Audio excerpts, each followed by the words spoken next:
All right, welcome to, I almost said Pod Save America. Okay, here we go.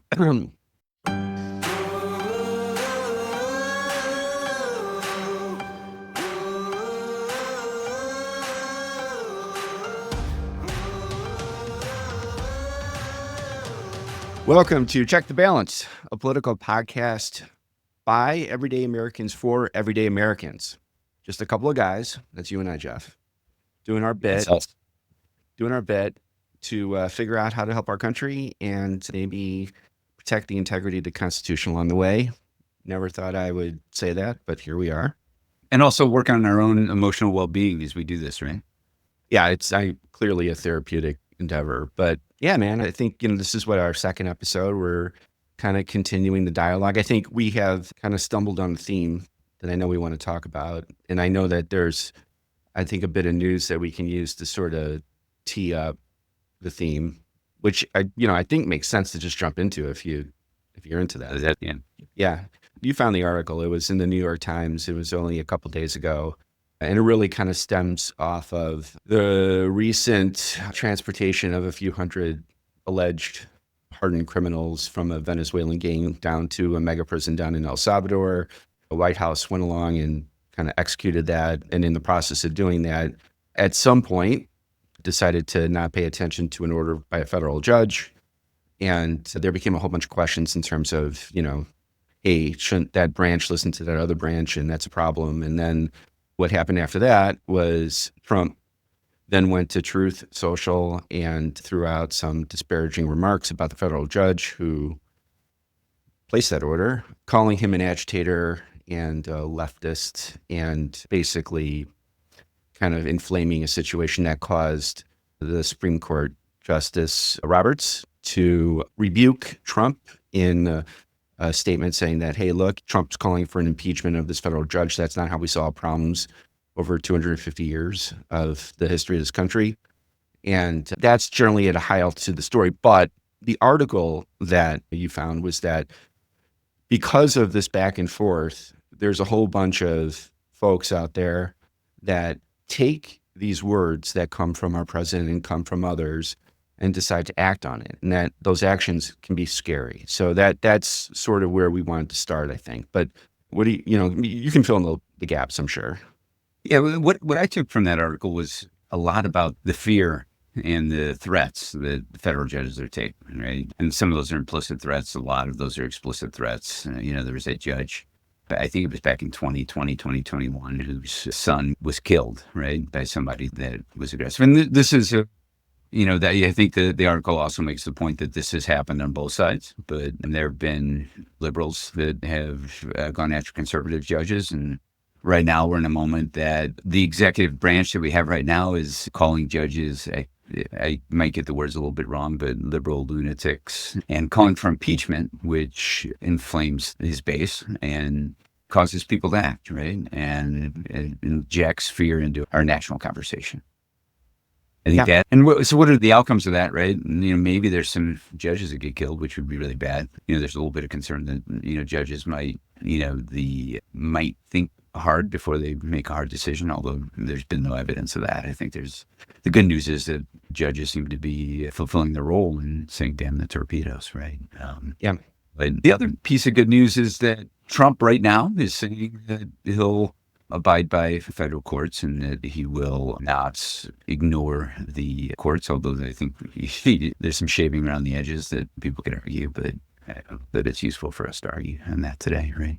Yeah, I know. It's tough to find the line. I agree with that. By the way, the article is called Judges Fear for Their Safety Amid a Wave of Threats. It's in the New York Times. It's written by Matthias Schwartz and Abby Van Sickle. I hope I pronounced those well, just for reference for others. And I think we could probably figure out how to post this on the site and the social.com, and can be found on all of our standard social media channels. So feel free to subscribe. But this is the question of the branches and acknowledging that the branches are here to check each other. And that's exactly what happened here. This was the judicial branch checking the executive branch. And, in truth, the way the Constitution is framed, each branch has an ability to check all the other respective branches. This is just part of how our government works. If there is a dynamic where one branch becomes subservient, whether through complacency or fear. The whole notion of, this balanced framework goes away, right? That's ultimately the thing that I worry about with all of this, and I agree with you. I think the judges are, there's great evidence to say that they're doing their job, and they're the other thing just to note about, without diving into the weeds of the Constitution, but the executive branch obviously is the executive branch that can act, right? And the Congress has ways in which they can act, and the judicial branch is only able to act if given respect, right? Yeah. And that's an interesting dynamic to pay attention to as we watch things play out, right? 100%. That was in the article. It was really, really well positioned. Yeah. It's about respect. And yeah, you know what? It's true. Executive branch has power, and so does Congress. But, judicial branch is all about respect. They write things down and people listen to them or they don't. Based on logic. 250 years? Yeah, right. Based on precedent and logic. So often when the judicial branch makes the decision, it's doing it based on precedent. It's not arbitrary. It's not like they're saying, it's Tuesday, I feel like this should be the decision. And that's important.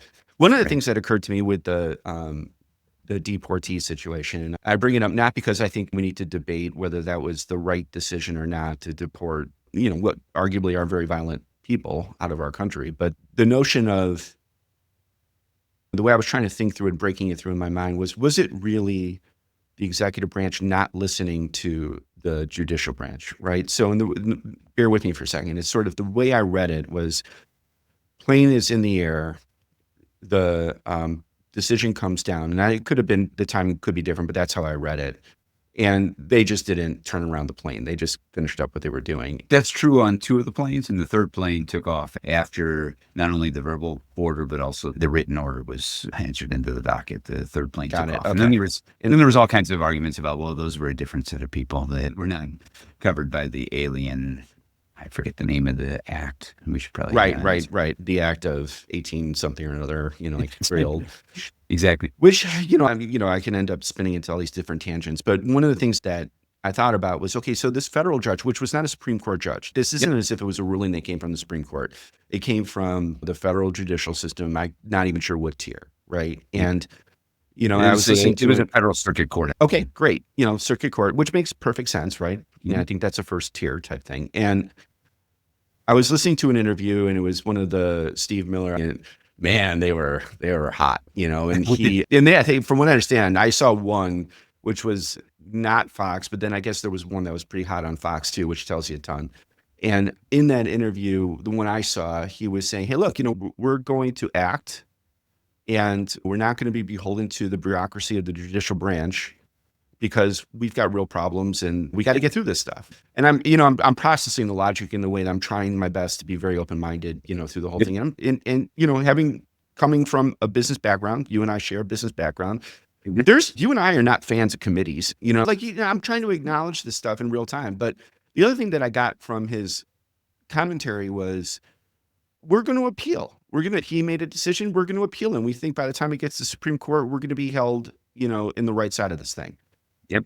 And I thought, well, I guess, is that right? Can they just do what they did? They ignored the order by the circuit court, knowing that they're going to appeal, and then they wait for the appeal. Let's apply a generous interpretation of what happened, and that it was impossible to turn the planes around, or problematic, let's say, to turn the planes around, and that there was confusion, and that things happened, and it was the last minute, and here we are, right? Okay, so that affected 400 people, and that's bad, and maybe good for some of them, maybe bad for others, right? We don't really know because we didn't go through a legal process, right? We're taking Stephen Miller's word for it that these were gang members, and they weren't just people swept up and required to go through a process.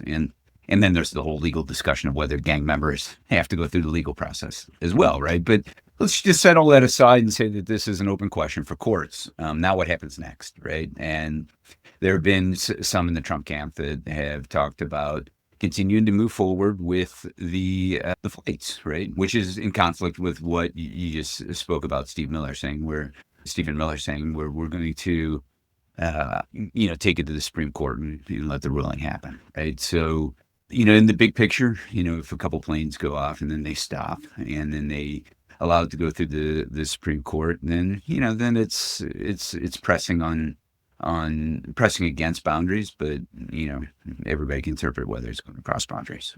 Yeah. One thing, I don't think it's a coincidence that they're testing executive power and testing their ability to push back against federal judges in relationship to a case of sending horribly violent gang members, allegedly, back to Central America. That is, I don't want horribly dangerous gang members on our street, and I want them sent back to Central America too, right? But I think it's a widely popular action that, what happened to the process and what is the legality of it, some of that gets lost in, do you want gang members in our country or not? Right. And I think that that's a conscious decision, I think. Yeah. It very good. Defending the Constitution, defending democracy often comes with very unpopular moments. And I grew up in Skokie, Illinois, where there's the 1977 Ku Klux Klan or Nazi march through there, and ACLU said, hey, look, they have a right to do this even though nobody wants them to be there. It's the same thing, kind of. It's very easy to conflate stuff and lose the point, which is a big part of what I think we're worried about in this moment of time, because I think this administration sees it as almost like an all or nothing thing. They're all about the executive agenda and how do we move that forward, for better or for worse. And there's all these arguments that are tied to it. But I think you're right. This was a very interesting moment for it to happen. Yeah. Can I shift the conversation a little bit? Yeah. I think that there is fear infused into our political debate right now, right? And I think there have been a number of actions, which I don't know that we need to go through them all, but where people speaking out has caused problems for people, right? And, there's the Khalid Muhammad situation, which is legally muddy, and we'll figure out where all that stands. It's certainly aggressive, but perhaps legally muddy. And there's also a bunch of organizations that are losing funding. Federal funding is being used as a way to, actually, I'll ask the question, is federal funding being used as the way to silence critics and allowing people to be quiet when they might otherwise speak?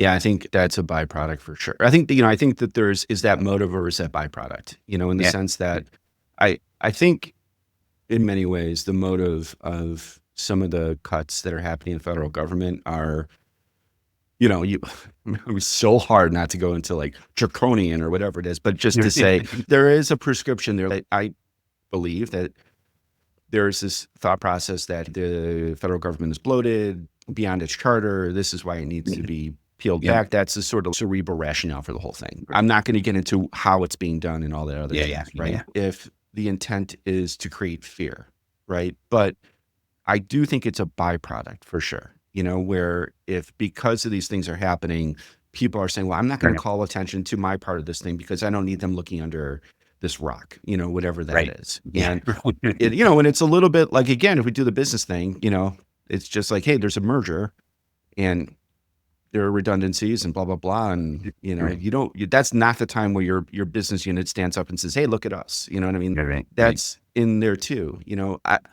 and maybe I'm wrong. You know what I mean? I don't know, but I do agree that fear is a thing right now. I think that there's a genuine fear factor in our society right now. And I know that you and I have had some experience with that, even with this. And I think that that's probably what we're talking about. Like, do you want to jump into that? Yeah. So I talk politics with a lot of people on both sides of the aisle. And as we're launching this podcast and we have one episode and 0 followers. And so it's not like a real big risky endeavor, but people have said yes, and then they've said no as we get closer to the podcast. And a few people have been explicit about the fact that there's anxiety associated with talking about what they think about America right now. And that's, and I'm sure there's people that, there's other people that, just don't really feel comfortable sitting in front of the camera and talking about politics. But I'm starting to ask the question about how much of that is related to,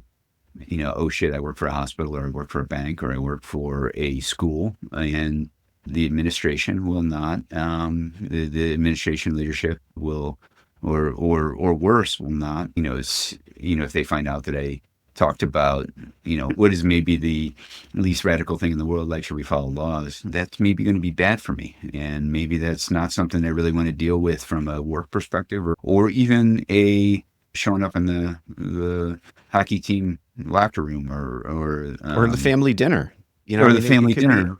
And in full disclaimer for both of us, when we ask people, and our sample size is pretty small, I think that we've only asked a few people, and I am hopeful that we'll be able to identify some other folks who want to join us. But when we've asked people, we're not asking them to come on and really get into politics. It's along the lines of, hey, what are your thoughts on being an American, or where's the common ground you think in America right now? I mean, our goal here is to try and find common ground, is to try and find those areas where we can rebuild, a healthy dialogue. And I've seen lately signs of that popping up in many different places, whether it's a billboard sign or whether it's a bumper sticker or on the news. I feel as if there's this, I don't want to call it a groundswell, but I feel as if there's this genuine acknowledgement by at least a certain part of the population that, look, if we're going to get anywhere, we've got to start working together. And in order for that to happen, people will have to take some risk. They're going to have to get out there. And I think that right now, the people that get out there right now are the ones that are incredibly active, arguably on the farthest sides of spectrums, aren't in the middle, and the trick, to me, the rub is, how do you get the middle? How do you get the middle to stand up and start saying, hey, look, we want a better place, because they're in the middle for a reason, and how do we get them to kind of start talking? Yeah, that's a really good question. It brings to mind I find myself with John Lennon's voice in my head. You're not going to get anywhere carrying pictures of Chairman Mao, right? You're not going to get anywhere with anyone anyhow, right? And, the Revolution Number 9, that's not what we signed on to talk about today, but I think about that a lot these days, where, that was maybe John Lennon's most conservative song, the Beatles' most conservative song, because it was, hey, you know what? Let's make some change, but let's not leave everybody else behind, right? As we try to affect change. And when you went to my first protest last month, and there's people carrying around free Luigi signs, and yes, I understand that there's a conversation about corporate healthcare, right? But I feel like that kind of falls a little bit into the message that John Lennon was sending us, 40 years ago or whatever it was, and that you'll lose a dialogue when you say outrageous things, and I think that's finding that space where you can have that conversation, and that conversation that speaks to both sides of the 50-yard line, to stick with a metaphor. I think that space doesn't exist right now, and people are afraid to step into that space. Yeah, it's our job to bring them in. It's our job, Elliott. Don't do it. Who will? That's right. Check your balance, motherfucker. To be edited. Maybe not. No, I don't. Maybe not. No, I take that back. We're going to be racy on this podcast. I like that. Yeah. Yeah. Yeah. So I want to say that, maybe we'll use this as a moment to, to the handful of folks that listen, we are looking for guests, and we're looking for people that just want to come on and share their story as Americans and help us better understand what that middle looks like. And you don't have to be anything but yourself on this thing. So just know that. And to make it super safe, we have this new thought about anonymity, and we can even put a black screen, and I can change voices. So you can listen. Ready? We can sound like this on the podcast. I have other voices, but that's one that, we can protect. This is what happens when you give a 55-year-old man who's secretly a boy a mini board mixer. It's so awesome. I got to tell you, it's got like lights and different colors, and I don't even know what all the colors do, but I just love it. I put it on, and it's like the best part of my day. Love it. So, yeah, there's that. I have a new outro. Okay. Ready? Yep. The outro is thank you, guest. Let's see. All right. So with that, I think we're going to sign off. Thank you for joining us at Check the Balance. Reminder to everybody, subscribe to our podcast.